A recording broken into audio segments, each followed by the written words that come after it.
Speaker, it's often said there's nothing simple about Brexit, but the choice before the House today is perfectly simple.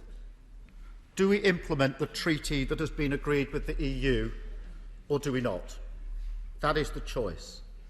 If we choose not to, the outcome is clear. We leave the transition period without a deal on security, on trade, on fisheries, without protection for our manufacturing sector, for farming, for countless British businesses, and without a foothold to build a future relationship with the EU. Anyone choosing that option today knows there is no time to renegotiate, there's no better deal coming in the next 24 hours, no extensions, no humble addresses, no SO24s. So choosing that option leads to one place: no deal. Or we can take the only other option that is available and implement the treaty that has been negotiated. Now, this is a thin deal. It's got many flaws, and I'll come to that in a moment. I will in just a minute. But a thin deal is better than no deal. And not implementing this deal would mean immediate tariffs and quotas with the EU, which will push up prices and drive businesses to the wall. It will mean huge gaps in security, a free-for-all on workers' rights and environmental protections, and less stability for the Northern Ireland Protocol. Leaving without a deal would also show that the UK isn't capable of agreeing the legal basis for our future relationship with our EU friends and partners. And that matters, because I want Britain to be an outward-looking, optimistic and rules-based country, one that does deals, signs treaties and abides by them. I will in just one moment. It matters that Britain has negotiated a treaty with the EU Commission and the 27 member states. And it matters ultimately that the UK has not gone down the blind alley of no deal. It means that our future relationship starts on the basis of agreement, not acrimony. I give way. I'm grateful to the right honourable gentleman for giving way and for setting out the position of the Labour Party. But he used to have 6 tests for any Brexit deal that he would be willing to support. How many of those tests does he believe the agreement actually meets? Mr. Speaker, there's only one choice today, which is to vote for implementing this deal or to vote for no deal. And those that vote no are voting for no deal. And I'm going to give way again to the honourable gentleman. If he's voting no, does he want no to succeed at 2:30 this afternoon when the House divides? Does he want no to succeed in the vote? I give way to him. Extremely grateful to him for giving way, but I'm afraid the leader of the Labour Party has accepted the spin of the government. This is actually a binary choice between deal and no deal. I think it says a lot about the way that his position has changed over recent weeks. Mr. Speaker, this is the nub of it. Those voting no today want yes. They want others to save them from their own vote. They want others to save them from their own vote. Voting no, wanting yes. That's the truth of the situation, and that's why my party has taken a different path. I will give way. I congratulate the right honourable gentleman on doing the patriotic and right thing today. But I think it would be of quite a lot of interest to the country to know that if he'd been responsible for these negotiations, what deal would he have negotiated? Well, a better one than this for the reasons I'm about to lay out. I will go into some of the detail, not too much of the detail, but if anybody believes what the Prime Minister has just said about financial services, then they haven't read the deal. And with no further time for negotiation, when the default is no deal, it's not a mark of how pro-European you are to reject implementing this treaty. It isn't in the national interest to duck a question or to hide in the knowledge that others will save you from the consequences of your own vote. This is a simple vote with a simple choice. Do we leave the transition period with the treaty that's been negotiated with the EU, or do we leave with no deal? And so Labour will vote to implement this treaty today, to avoid no deal and to put in place a floor from which we can build a strong future relationship with the EU. I will give way. I'm very grateful to the Leader of the Opposition for giving way and outlining how clear and that this is for him. But his party has got 2 parliamentarians in Edinburgh South, one in the Scottish Parliament and one in Westminster. At 4 o'clock this afternoon, the member of the Scottish Parliament will vote against the deal, and as member of the Westminster Parliament here will vote for the deal. How does he square that circle? Well, he knows very well it's a different vote.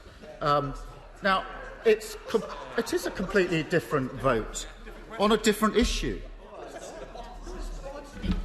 I give way to the honourable member again with my question.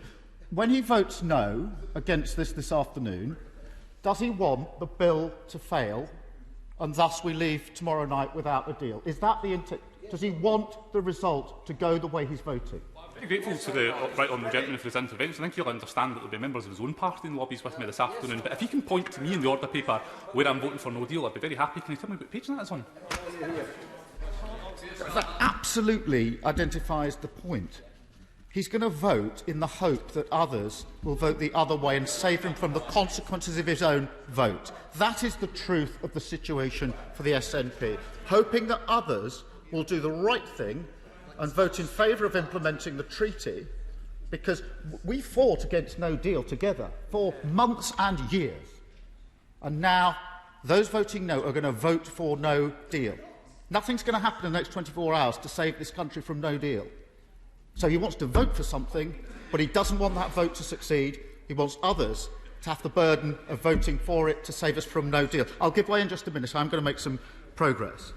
It is, of course, completely unacceptable that this debate is happening now, one day before the end of the transition period. The Prime Minister said he had a deal that was oven-ready. That was just about a year ago.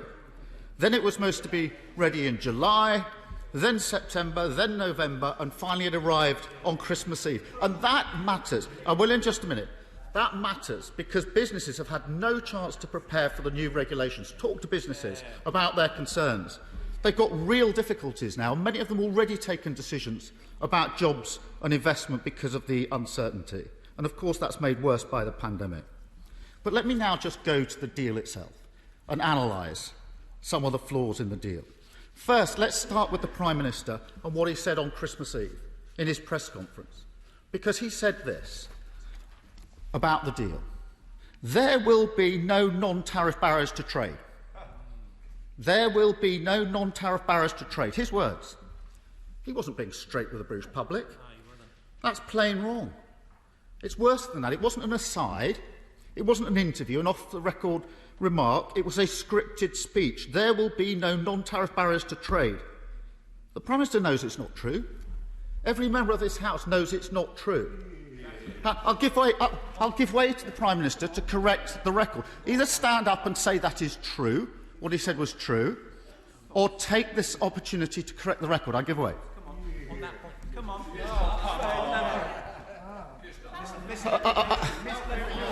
Mr. Speaker, the right honourable gentleman knows perfectly well this is a zero tariff, zero quota deal, and perhaps he could tell us, since he says he would have negotiated a different and better deal, perhaps he could tell us whether he would have remained within the customs union and within the single market, and perhaps he could tell the House a little bit about how he proposes to renegotiate this deal and build on it and take the UK back into the EU, because that remains his agenda, Mr. Speaker. But also, let's get on with the debate. Keir Starmer. Difficult deflection. The Prime Minister... The Prime Minister, at a press conference, told the British public there will be no non-tariff barriers to trade. His answer just now is not an answer to that. It's not true, and the Prime Minister knows what he said is not true. He simply won't stand up and acknowledge it today, and that speaks volumes about the sort of Prime Minister that we have. Because the truth is this. I will in just a minute.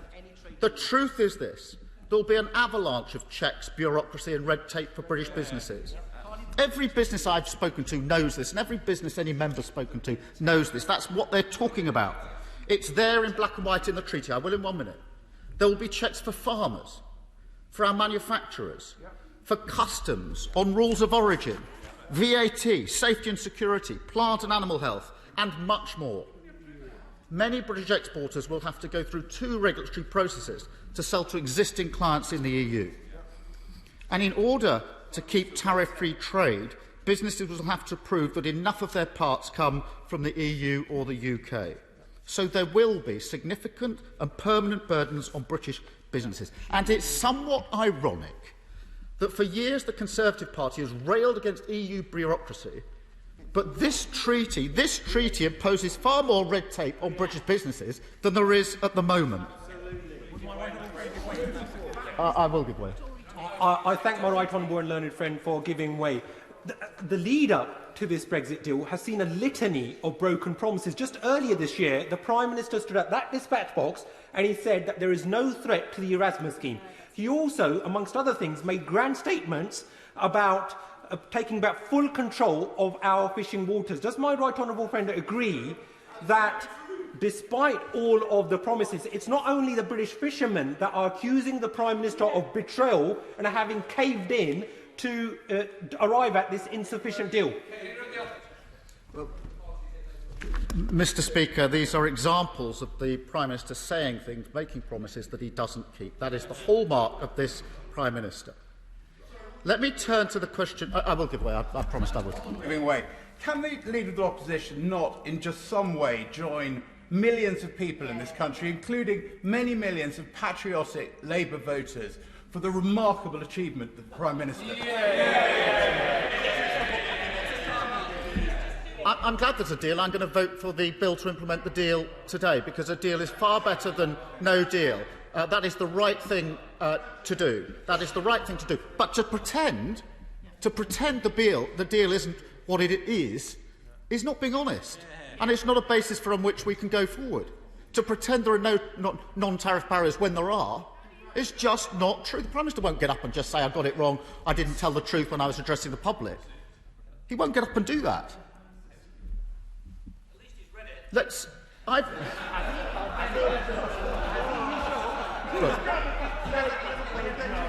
The Prime Minister says, I don't know. The Prime Minister says, I don't know what I'm. The Prime Minister says, I don't know what I'm talking about.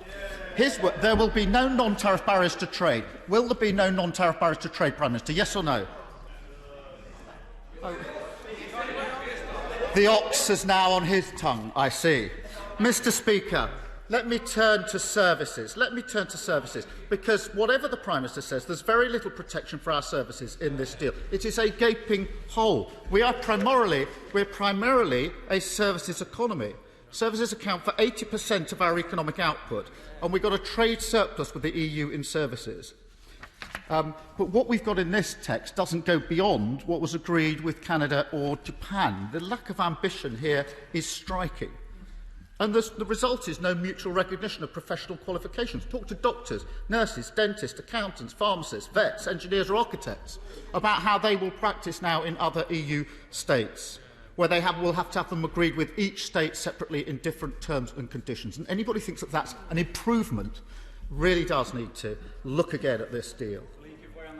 It will make it harder, just 1 minute, it will make it harder to sell services into the EU and be a huge disincentive to businesses to invest in the EU. There's also a very thin agreement on short business travel, which will, for example, make it much harder for artists and musicians. And, Prime Minister, they want to know what the answers to these questions are, not just comments from the bench. On financial services, even the Prime Minister himself has accepted, I don't know whether he sticks to this or whether this is one he won't own now, that the deal doesn't go as far as we would have liked. So pretending it's a brilliant deal just isn't on.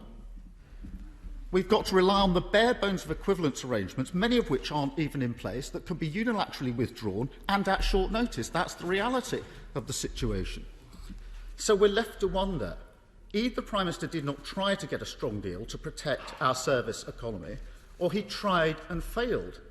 Which is it? Let me turn to security. The treaty does offer important protections when compared to the utter chaos of no deal. For example, DNA and fingerprints. There are third-party arrangements to continue working with Europol and Eurojust, and I work with Europol and Eurojust, and I know how important that is. But the treaty does not provide what was promised, which was a security partnership of unprecedented breadth and depth. It does not. And anybody today who thinks that it does, again, hasn't read the deal. We will no longer have access to EU databases which allow for real-time data shared, such as the Schengen Information System for missing persons and objects. And anybody who thinks that's not important needs to bear this in mind. That's used on a daily basis. In 2019, it was accessed and consulted 600 million times by the UK police. 600 million times. That's how vital it is to them. That is a massive gap in this deal, and the Prime Minister needs to explain how that is going to be plugged. Let me then turn to tariffs and quotas, because the Prime Minister's made much of this deal delivering zero tariffs and zero quotas. It does. Aha. Thank you, Prime Minister. It does, or rather, it does for as long as British businesses meet the rules of origin requirements. It does as long as the UK doesn't step away from a level playing field on workers' rights and environment. He says rubbish. He says rubbish.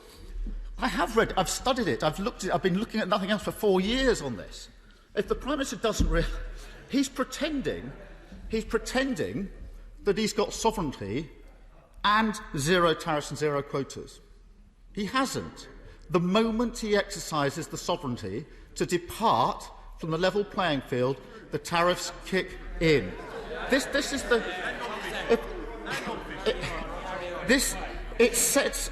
This isn't a negotiating triumph. It sets out the fundamental dilemma that's always been at the heart of these. He says, vote against it, vote for no deal. Really, as my wife says to our children, if you haven't got anything sensible to say, it's probably better to say nothing. This deal, it sets out the fundamental dilemma that's always been at the heart of these negotiations. If we stick to the level playing field, there are no tariffs and quotas. But if we don't, British businesses, British workers and British consumers will bear the cost. The Prime Minister hasn't escaped that dilemma. He's negotiated a treaty that bakes it in. And it poses the central question for future governments and future parliaments. Do we build up from this agreement to ensure the UK has high standards, that our businesses are able to trade as freely as possible in the EU market with minimal disruption, or do we choose to lower standards and slash protections and in that way put up more barriers for our businesses to trade with our nearest and most important partners? For Labour, this is clear. We believe in high standards. We see this treaty as a basis to build from, and we want to retain a close economic relationship with the EU that protects jobs and rights, because that's where our national interest lies today and tomorrow. But I fear the Prime Minister will take the other route, because he's used up so much time and negotiating capital in doing so. He's put the right to step away from common standards at the heart of the negotiation. So I assume that he wants to make use of that right as soon as possible. If he does, he has to be honest with the British people about the costs and consequences of that choice on businesses, on jobs and our economy.